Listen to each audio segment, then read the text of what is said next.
Shalom, jemaat yang dikasihi dan yang mengasihi Kristus. Senang sekali jika malam hari ini kita bisa bersekutu kembali dalam Persekutuan Doa Alliance Bible Study secara online. Tuhan sumber kekuatan dan kemenangan kita, bersyukur jika malam ini hati kita digerakkan bersama keluarga untuk menyembah-Nya, belajar firman-Nya dan berdoa di hadapan Kristus. Untuk itu, mari jemaat sekalian yang di rumah, siapkan hati kita dan dengarlah panggilan persekutuan kita. Maksudku ialah Hiduplah oleh roh, maka kamu tidak akan menuruti daging. Sebab keinginan daging berlawanan dengan keinginan roh, dan keinginan roh berlawanan dengan keinginan daging. Karena keduanya bertentangan, sehingga kamu setiap kali tidak melakukan apa yang kamu kehendaki. Jemaat terkasih, anugerahnya dan pimpinan Roh Kudus yang menguduskan kita untuk makin rindu menyembah-Nya. Mari siapkan hati kita datang di hadapan hadirat-Nya, nyanyikan pujian Allah Roh Kudus penuhi kami.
Mari berdoa menyerahkan persekutuan kita dalam hadiran dan pimpinan Tuhan.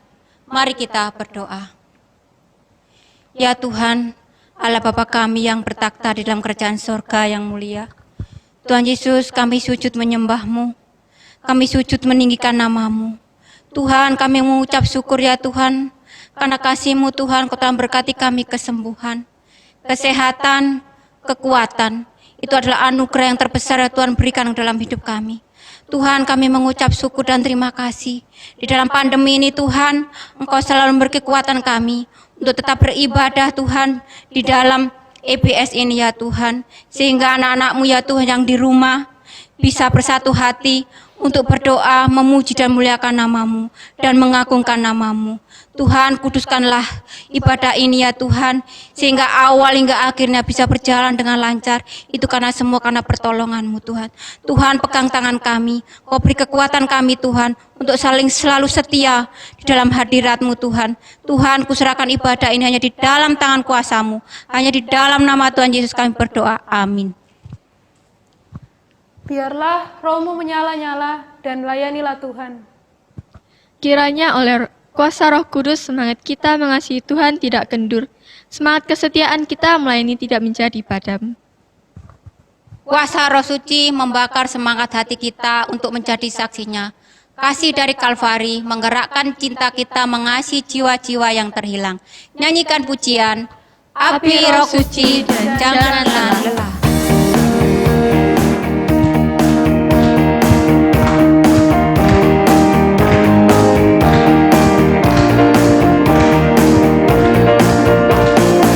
Api Roh Suci bakar hatiku dengan kasih yang murni dari Kalvari.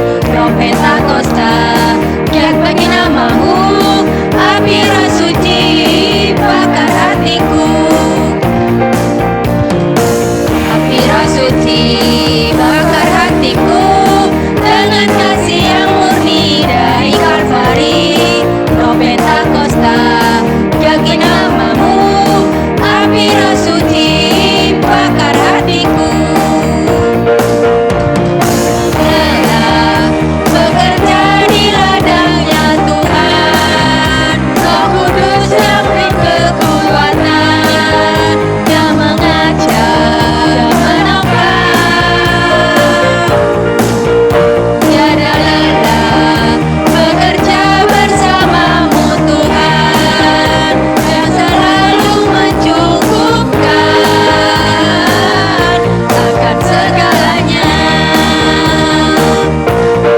Rasakan tanah bergelombang, timbulkan tanah yang berlubang, menjadi siap dibangun di atas dasar iman.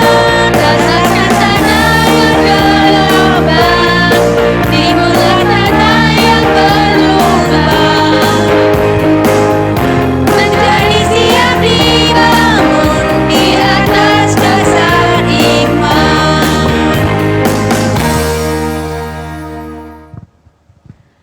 Shalom saudara-saudari yang terkasih di dalam nama Tuhan. Bersyukur hari ini kita diberikan Tuhan kesempatan lagi untuk boleh bersama-sama merenungkan kebenaran. Namun sebelumnya kita akan berdoa dulu sebelum kita jauh lanjut belajar firman Tuhan. Kita satu dalam doa. Tuhan Yesus, terima kasih untuk kasih-Mu dalam setiap kehidupan kami. Engkau memimpin kami, Engkau mengarahkan kami sejauh ini, dan kami merasakan benar-benar penyertaan-Mu. Dan sekarang waktunya kami ingin belajar kebenaran, kiranya Tuhan yang pimpin, sehingga kami boleh fokus urapi hamba-Mu yang penuh dengan keterbatasan, sehingga boleh menyampaikan apa yang Tuhan inginkan. Di dalam nama Tuhan Yesus hamba berdoa. Amin. Topik yang akan kita pelajari ini adalah dosa terhadap Roh Kudus. Idealnya orang percaya memiliki relasi yang baik dengan Tuhan, saudara-saudara. Yang otomatis juga melibatkan ketaatan diri untuk dipimpin oleh Tuhan itu sendiri. Tetapi realita berbicara tidak. Hidup banyak anak-anak Tuhan sering menyeleweng dari kebenaran. Kita nggak mau diarahkan oleh pimpinan firman Tuhan. Kita tidak mau diarahkan oleh Roh Kudus. Kita selalu mengikuti kehendak sendiri. Nah, memang secara rohani hanya ada dua jalur di dalam kehidupan ini, yaitu hidup menurut tuntunan sendiri dan hidup menurut tuntunan Allah. Lebih daripada itu nggak ada, karena pada dasarnya kita hidup perlu tuntunan. Kalau bukan dituntun Tuhan, ya dituntun diri sendiri. Saudara-saudara, realitas di mana tidak sedikit orang percaya jatuh di dalam dosa ini mengindikasikan bahwa hidup anak-anak Tuhan mementingkan ego. Seolah-olah apa yang Tuhan tawarkan di dalam pimpinannya itu nggak benar, nggak baik, nggak memuaskan hati saya. Makanya saya lebih mengikuti kehendak sendiri daripada mengandalkan pimpinan Tuhan. Jelas sikap demikian merupakan satu bentuk ketidaktaatan dan merupakan penentangan terhadap Roh Kudus, atau dengan kata lain dosa terhadap Roh Kudus. Nah, dalam bab akhir ini kita akan belajar tentang poin ini, saudara, yang penting banget, yaitu dosa terhadap Allah Roh Kudus. Nah, di dalam hal ini dibagi dua, yang dilakukan oleh orang-orang yang belum percaya dan dilakukan oleh orang-orang yang udah percaya. Namun saya batasi hanya pada orang-orang yang belum percaya. Nah, lantas apa aja dosa tersebut? Sebelumnya kita akan baca firman Tuhan dulu. Saya akan baca dari Matius pasal 12 ayat 22 sampai ayat 24. Kemudian dibawalah kepada Yesus seorang yang kerasukan setan. Orang itu buta dan bisu. Lalu Yesus menyembuhkannya sehingga si bisu itu berkata-kata dan melihat. Maka takjublah sekalian orang banyak itu, katanya, ini agaknya anak Daud. Tetapi ketika orang Farisi mendengarnya, mereka berkata, dengan Beelzebul penghulu setan, ia mengusir setan. Nah, saudara-saudara, kita bisa mengerti dari konteks pembacaan ini, yang pertama tersirat bahkan tersurat, yaitu adalah dosa menghujat. Dosa menghujat, di mana bisa kita perhatikan Tuhan Yesus pada saat menyembuhkan orang yang buta, memulihkan pembicaraannya orang yang bisu, ini mendapatkan satu fitnahan. Dan bahkan di sini jelas bahwa Tuhan Yesus mengusir orang yang di dalam dirinya itu ada iblis. Jadi bukan orang yang diusir, setan yang ada di dalam dirinya itu ya diusir Tuhan Yesus.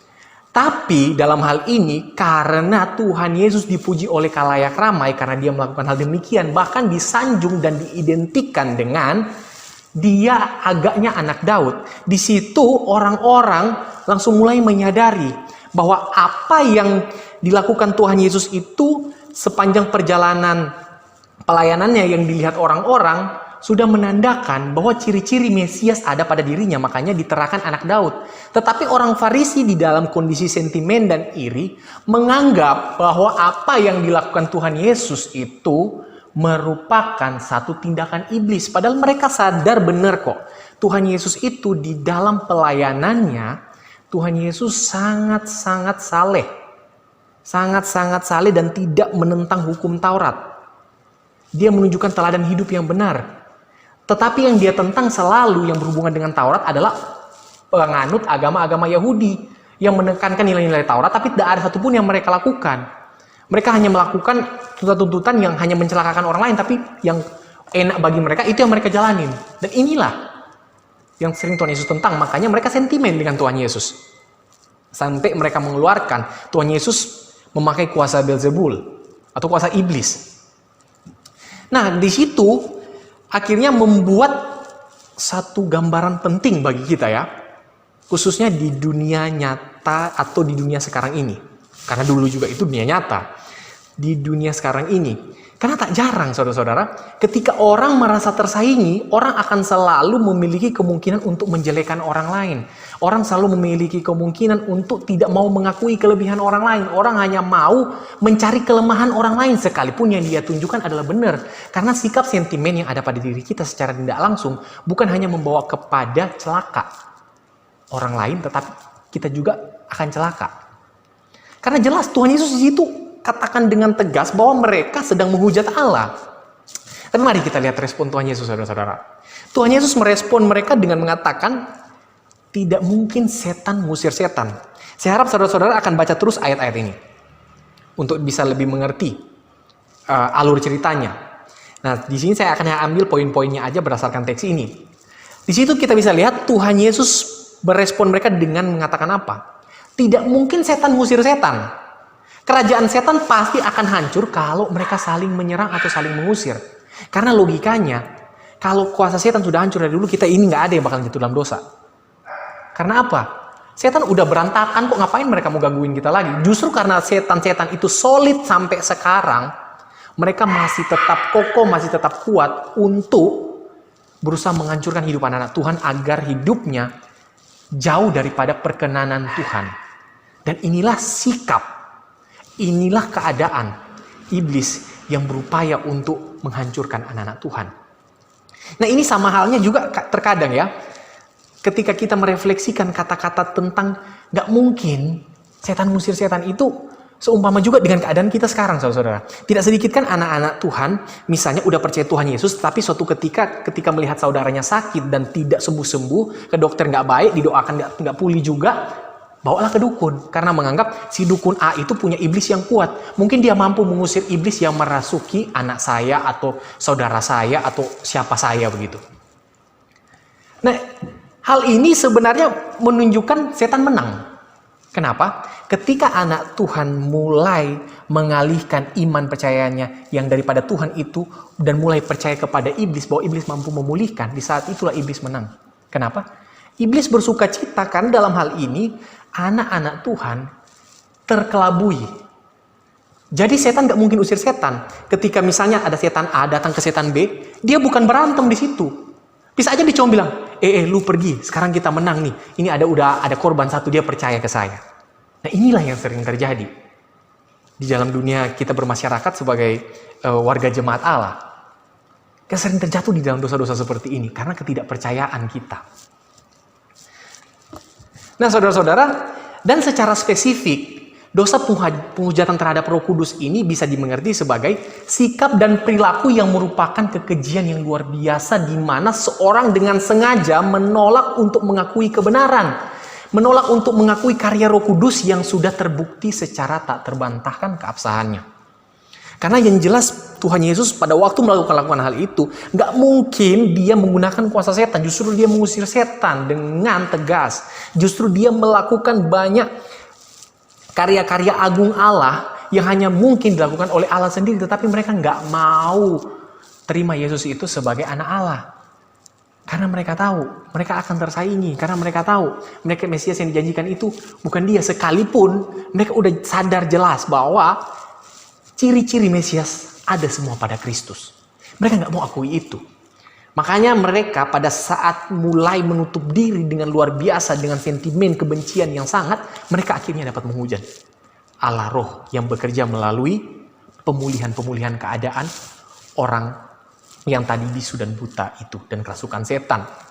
Nah, saudara-saudara, orang-orang Farisi itu menyangkali dalam bentuk berkata tidak jujur dan menghina dengan hati yang penuh kebencian karena mengasosiasikan atau mendemonstrasikan kuasa Allah atau kuasa Allah Roh Kudus itu dengan setan. Jadi mereka menganggap itu bukan kuasa Roh Kudus, itu merupakan kuasa setan. Apa yang dilakukan oleh Allah Roh Kudus. Dan ini celaka. Dan ini merupakan satu penghujatan yang luar biasa ketika kita menyamakan kuasa setan dengan kuasa Allah. Penghujatan ini dengan jelas sudah menyamakan Roh Kudus dengan roh kegelapan. Dan menyatakan kebenaran sebagai suatu kebohongan. Dan inilah penghujatan. Atau dengan kata lain, saudara, dosa penghujatan ini bukan timbul karena keraguan. Oke? Bukan karena kebingungan atau ketidakpastian akibat pengetahuan yang belum lengkap. Dan ketidakmengertian. Jadi bukan karena kita belum mengerti, jadi bukan karena kita bingung atau karena kita ragu. Penghujatan Roh Kudus sehingga kita mengeluarkan kalimat-kalimat yang mengerikan seperti penghujatan orang-orang Farisi itu. Tetapi ini lahir dari hati yang sudah bobrok sehingga mata hati kita itu dibutakan terhadap kebenaran yang telah terang benderang dinyatakan sehingga kita akhirnya mengambil keputusan untuk menentang bahwa apa yang dilakukan itu yang jelas-jelas udah karya Allah, tetapi kita bilang itu karya iblis. Karena kalau kesahihannya, keabsahannya itu benar-benar dari Allah, kalau sampai kita tentang sebagaimana yang dilakukan oleh orang Farisi pada masa itu udah jelas-jelas penentangan kepada Roh Kudus. Jadi menentang ini, menghujat ini tidak lepas daripada suatu keadaan kita itu sebenarnya udah tahu secara intelektual, kita sadar hati kita tidak bisa bohong. Tetapi karena rasa benci, rasa iri, rasa jengkel, rasa apapun yang muncul di dalam diri sebuah hubungan dengan kebobrokan, itulah yang mendorong kita untuk menghujat. Dan bukan karena ketidaktahuan. Nah, dosa menghujat ini, saudara-saudara, sebenarnya kabar baiknya hanya bisa dilakukan oleh orang-orang yang belum percaya. Karena kalau kita lihat konteks ini merupakan kesimpulan logis. Bahwa yang melontarkan kalimat-kalimat penghujatan bahwa kuasa roh Allah itu seolah-olah merupakan karya iblis, itu hanya dilakukan oleh orang Farisi, orang-orang yang memang betul-betul menolak Tuhan, betul-betul nggak percaya. Dan ini kabar baik bagi kita, bahwa hanya orang-orang yang dipilih Tuhan, hanya orang-orang yang dimampukan memiliki iman yang daripada Tuhan, yang bakalan tidak akan menghujat Roh Kudus. Kenapa demikian? Karena orang-orang yang diberikan Tuhan iman, akan mengaku Kristus itu adalah Tuhan dan Juru Selamat, akan mengaku dia itu adalah Mesias, anak Allah yang hidup, yang memberikan keselamatan dan bukan menghujat. Nah, tapi yang jadi pertanyaan, apakah bisa orang-orang percaya itu menghujat? Saya bisa katakan, kalau orang percaya dalam arti udah memiliki iman yang daripada Allah, dia nggak bakalan pernah bisa menghujat Allah.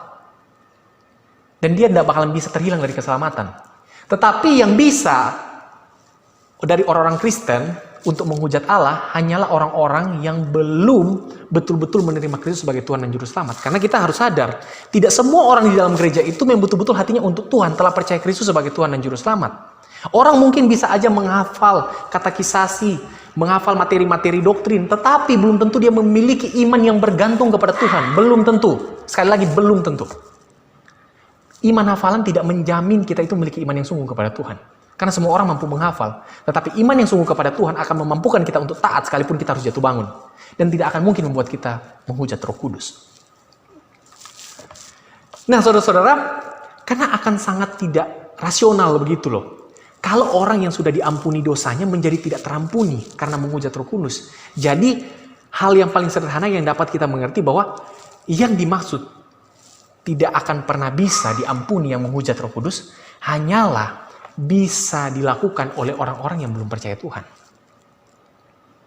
Orang-orang yang nggak percaya Tuhan itu sangat mungkin untuk mengatakan bahwa apa yang dilakukan Kristus itu merupakan kuasa iblis. Atau banyak kita lihat injil-injil palsu yang mengatakan bahwa yang disalib itu sebenarnya bukan Kristus, tapi Yudas. Itu gampang betul nih kalimat-kalimat begini. Ada banyak ajaran-ajaran seperti itu. Tapi satu hal yang perlu kita tahu, iman yang sejati akan mendorong kita untuk taat total kepada firman Tuhan. Karena mempercayai itu merupakan kebenaran, firman daripada Allah yang hidup yang menuntun kepada manusia agar menemukan kebenaran.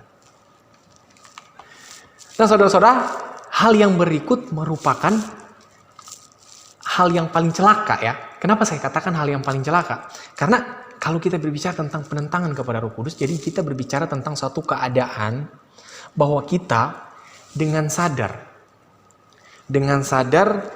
bahwa apa yang dilakukan Kristus itu merupakan suatu kegiatan yang hanya boleh dilakukan oleh Allah, dan kita udah yakin ini orang gak mungkin manusia biasa, ini orang gak mungkin datangnya dari iblis karena dia melakukan hal yang ajaib. Tetapi kalau sampai kita hujat khususnya sehubungan dengan karya-karya Kristus, maka dengan demikian secara tidak langsung kita sedang berusaha menyangkal karya Allah, dan secara tidak langsung kita juga menghujat Roh Kudus. Karena Roh Kuduslah yang mendorong orang untuk percaya. Dan ketika Roh Kudus mendorong orang untuk percaya dan ada orang lain menghujat bahwa itu segala macam merupakan perbuatan iblis dan lain sebagainya, itu sudah sah. Itu merupakan satu bentuk penghujatan terhadap Roh Kudus. Dan dosa yang berikut selain menghujat adalah dosa menentang. Nah, saudara-saudara, dosa menentang ini merupakan suatu tidak lepas dari rentetan panjang sejarah yang diuraikan oleh Alkitab. Bagaimana keadaan orang-orang Israel pada saat diiring oleh Tuhan. Pada saat dituntun oleh Tuhan. Mereka selalu menunjukkan sikap-sikap pemberontakan. Mereka selalu menunjukkan sikap-sikap ketidaktaatan. Berulang kali dihukum, tapi tetap aja melakukan kebobrokan dengan menentang. Bahwa seolah-olah Tuhan itu nggak baik sama sekali. Walaupun mereka udah melihat apa yang baik dan Tuhan tuntun mereka untuk melakukan A, mereka lakukan B. Karena keegoisan hati mereka. Karena mereka menganggap apa yang mereka lakukan itu baik dan nyaman bagi mereka. Walaupun itu membawa mereka kepada kehancuran, mereka nggak peduli. Yang penting ini enak bagi saya.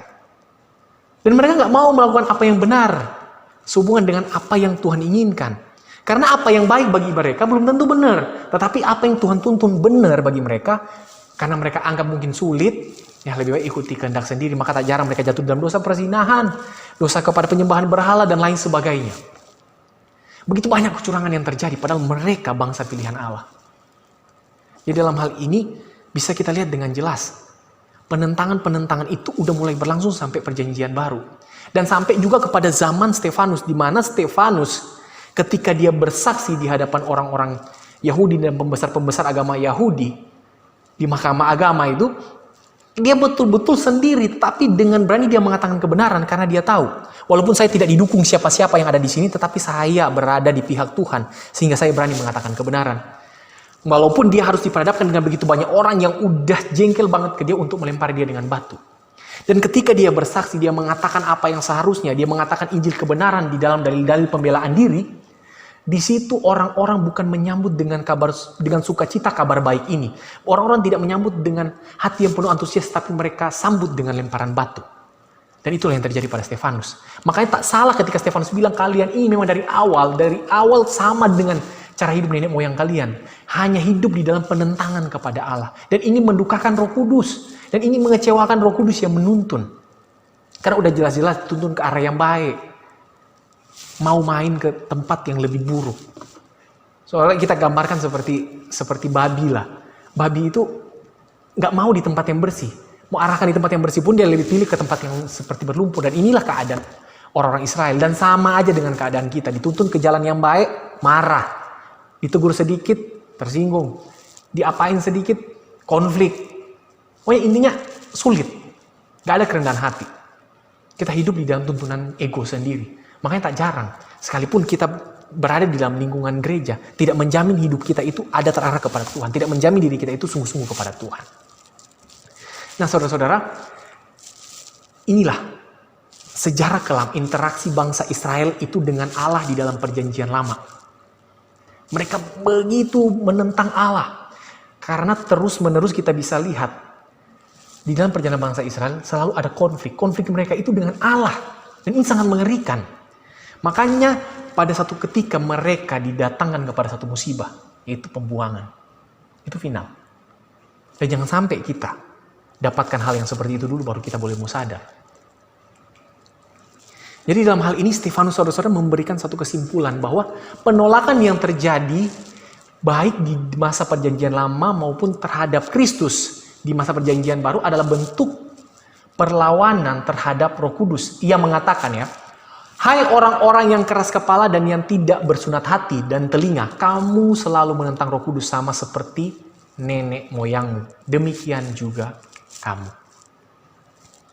Jadi kalau Stefanus mengeluarkan dalil bahwa bangsa Israel itu adalah orang-orang yang keras kepala, orang-orang yang tidak bersunat hati dan telinga, itu jelas. Dan itu juga menggambarkan keadaan diri kita sekarang. Meskipun selama berabad-abad Tuhan telah berbicara, menyingkapkan karyanya, firman-Nya, dan lain sebagainya melalui nabi-nabinya, mereka tuh juga tetap gak peduli kok. Bahkan nabi-nabinya juga bahkan dibunuh, bahkan nabi-nabinya juga dibenci, dipenjarakan. Dan inilah kehidupan bangsa yang bebal, yang selalu menentang Roh Kudus. Telinga mereka tidak mau mendengarkan kebenaran. Jadi hanya mau mendengarkan yang dipuji-puji, yang senang-senang. Ketika disampaikan apa yang benar, sekalipun menyakiti hati mereka, yang mereka lebih pilih untuk membunuh hamba Tuhan, membunuh para nabi. Hati mereka tidak mau sama sekali untuk menerima kebenaran. Dan kepala mereka sama sekali tidak mau tunduk kepada otoritas Allah. Mari saudara-saudara, dalam hal ini kita belajar bahwa kita butuh pimpinan Tuhan, bahwa kita butuh arahan Tuhan. Karena kalau Tuhan tidak tuntun dan arahkan kita, udah pasti hidup kita bahkan berada di dalam satu kekelaman yang sangat mengerikan. Saya bacakan ayat yang disampaikan oleh Stefanus. Kamu telah menerima hukum Taurat yang disampaikan oleh malaikat-malaikat, akan tetapi kamu tidak menurutinya. Demikianlah kata Stefanus. Ini juga sering menjadi refleksi bagi saya. Karena jangan sampai saya ini udah hidup berkecimpung di dalam pembacaan Alkitab, setiap hari merenungkan, bahkan sering bawa kebenaran firman Tuhan, tapi hidup saya sebenarnya dituntun oleh keinginan saya sendiri. Dan tidak jarang juga saudara-saudara, orang yang sering hidup dituntun oleh keinginan sendiri, menghakimi juga orang yang sedang melakukan kesalahan. Misalnya contoh, ketika saya ngomong tentang hal ini, saja ada orang bilang, alah kamu itu apa sih? Kamu itu nggak benar, kamu itu begini-begini. Dan secara tidak langsung dia sedang menjadikan dirinya sebagai tolak ukur kebenaran, seolah-olah dirinya itu Kristus. Dan tidak mau diintrospeksi, akan emosi dan lain sebagainya. Tapi mari kita akan belajar sama-sama untuk mau dituntun, menundukkan kepala di dalam tuntunan Tuhan. Karena hanya dengan demikian kita boleh sadar siapa kita. bahwa kita tanpa Tuhan, kita itu nothing, dan kita akan mungkin untuk berseteru terus dengan Tuhan. Terlebih, ada punya potensi untuk menghujat Roh Kudus. Kalau kita sebenarnya belum di dalam kondisi penyerahan total, percaya kepada Dia, lahir baru, dan memiliki iman yang daripada Kristus sendiri. Kiranya firman Tuhan ini mengingatkan kita bahwa kita harus berhati-hati. Melalui pembelajaran ini kita boleh semakin waspada dan merenungkan hidup kita bahwa sudah sejauh mana kita telah mengenal Allah dengan benar. Kita satu dalam doa. Tuhan, terima kasih untuk kebenaran firman-Mu yang boleh tersampaikan. Kiranya apa yang boleh diberitakan ini menjadi suatu kebenaran yang termeteraikan di dalam setiap kehidupan kami. Pimpin kami semua Tuhan, dan ampuni hamba-Mu yang penuh dengan keterbatasan ini yang telah menyampaikan kebenaran-Mu. Kalau ada terjadi kesalahan-kesalahan di dalam penyampaian, di dalam nama Tuhan Yesus kami berdoa. Amin. Jemaat terkasih, bersyukur kebenaran firman Allah membimbing kita untuk tidak berdosa dan tidak mendukakan pribadi Allah Roh Kudus yang tinggal di hati kita. Kiranya Roh-Nya memimpin kita untuk bertumbuh menjadi murid-murid Kristus yang sejati dan belajar taat pimpinannya. Sungguh benar, bukan dengan kekuatan kita. Mari kita mohonkan kuasa-Nya untuk menjadikan kita murid Kristus yang taat.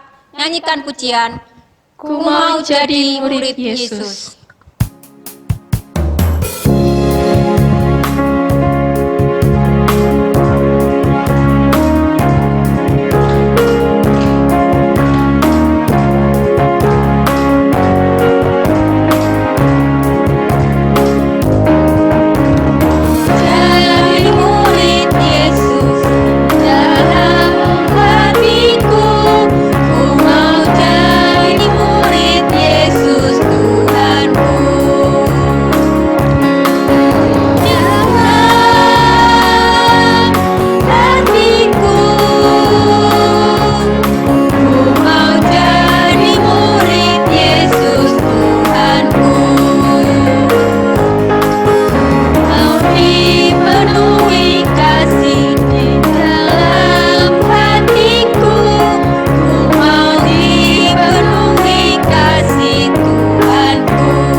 Saudara-saudara, kita akan menaikkan setiap pokok-pokok doa kita, dan untuk pokok doa yang pertama kita mengucap syukur untuk kebenaran firman Tuhan yang boleh didengarkan. Kiranya kita boleh semakin mengerti betapa besar kasih karunia Allah, khususnya Allah Roh Kudus yang memimpin kita, mengarahkan kita, dan dengan setia selalu mendukung kita untuk berjalan sesuai dengan kehendak Tuhan, yang sekalipun kita sering jatuh bangun. Mari kita mengucap syukur. Tuhan, kami berterima kasih untuk kasih karunia-Mu dalam hidup kami. Engkau menuntun kami, Engkau mengarahkan kami. Khususnya melalui kebenaran firman Tuhan ini kami semakin mengerti bahwa di luar Tuhan kami hanya akan menjadi seteru Allah terus-menerus, dan kami akan menjadi penghujat. Namun kami bersyukur oleh karena kasih kemurahan-Mu, iman yang Kau berikan membuat kami dimeteraikan bahwa kami tidak akan mungkin untuk menghujat Allah Roh Kudus. Bapa, sekali lagi kami mengucap syukur Engkau kasih kepada orang-orang yang tidak pantas dikasihi. Amin. Dan untuk pokok doa yang kedua, mari kita mohon pimpinan Tuhan agar Roh Kudus terus mendorong kita untuk hidup dalam tuntunannya, sehingga kita boleh menjadi pribadi-pribadi yang berkenan kepadanya dan bisa memiliki dampak dalam kehidupan kita sehari-hari, dalam kegiatan sosial dan bermasyarakat, berjemaat, keluarga. Kita satu dalam doa. Di dalam tuntunan-Mu kami rindu menjadi saksi-Mu. Di dalam tuntunan-Mu kami mohon hidup kami menjadi dampak yang baik bagi orang di sekeliling kami, khususnya di dalam berjemaat, bersosial, berkeluarga, dan di dalam lingkungan apapun. Kami mohon pimpinan Tuhan sehingga terang Kristus boleh nyata di dalam setiap kehidupan kami. Kami sadar kami punya potensi untuk melawan Tuhan, kami sadar kami punya potensi untuk jatuh dan tergeletak, namun kami bersyukur Tuhan Yesus tidak pernah tinggalkan kami.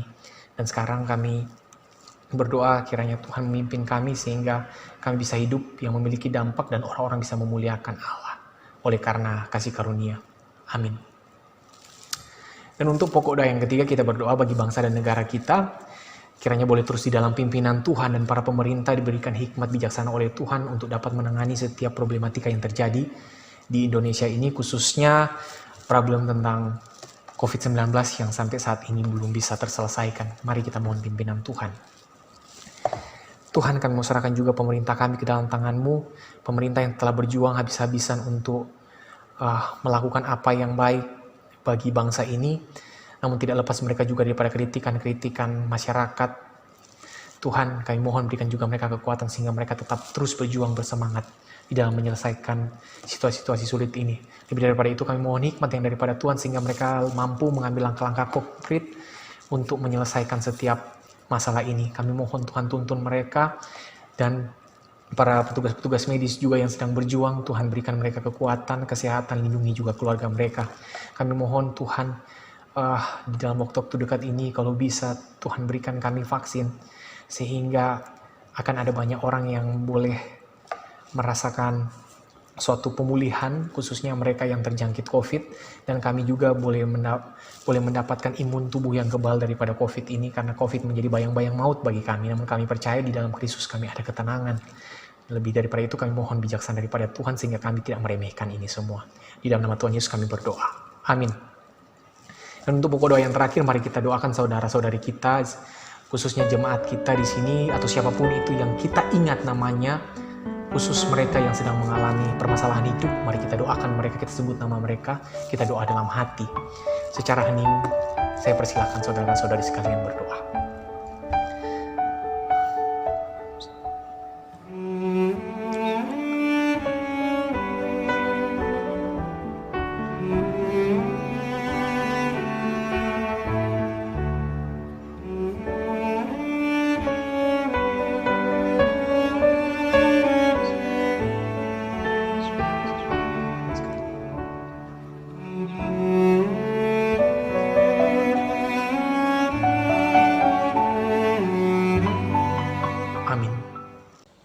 Jemaat yang terkasih, demikianlah rangkaian persekutuan doa EBS kita telah usai malam ini.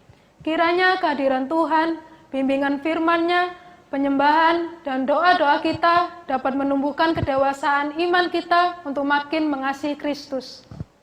Semangat kita bersekutu dengan Tuhan yang setia tentunya tidak pernah menjadi sia-sia.